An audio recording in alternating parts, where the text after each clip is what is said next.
Hello everyone, હું ઇલાક્ષી કિચનમાંથી ઇલાક્ષી બોલું છું. આજે આપણે બનાવીશું ઈંડા કઢી.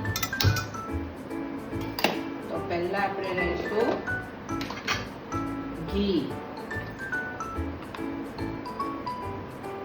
1 ચમચી ઘી લીધું છે.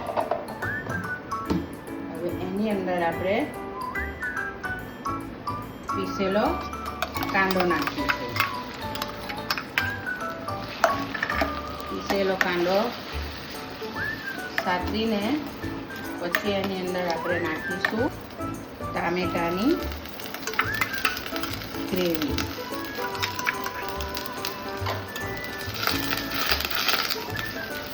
મીડિયમ ગેસ પર આપણે એને સાતરીશું. હવે આપણો કાંદો અને ટામેટું લાલ થઈ ગયું છે. હવે આપણે એની અંદર 1 ચમચી ચટણી અને 1 ચમચી આદુ લસણ નાખીશું. આદુ લસણ અને ચટણીને આપણે બરાબર સાતરી લઈશું. એ બરાબર સતરાઈ જાય પછી આપણે અંદર નાખીશું 1/2 ટેબલસ્પૂન મીઠું.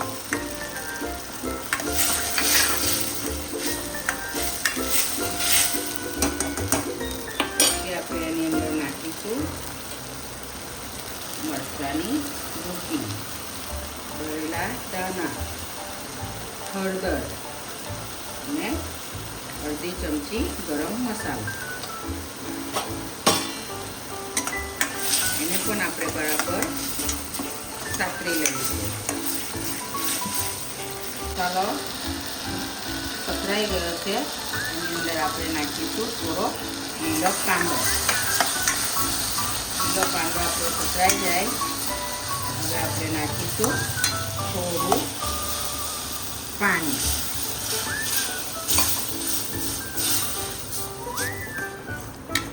છેલ્લે આપણે નાખી દઈશું 2 બાફેલા ઈંડા. ધીમી આંચ પર એને આપણે થવા દઈશું. પછી છેલ્લે આપણે એની અંદર નાખીશું કોથમીર. અને તમે પરોઠા, રોટલી, ભાત સાથે ખાઈ શકો છો. હવે આપણી ઈંડા કરીનું શાક તૈયાર થઈ ગયું છે. હવે આપણે એને સર્વ કરીશું.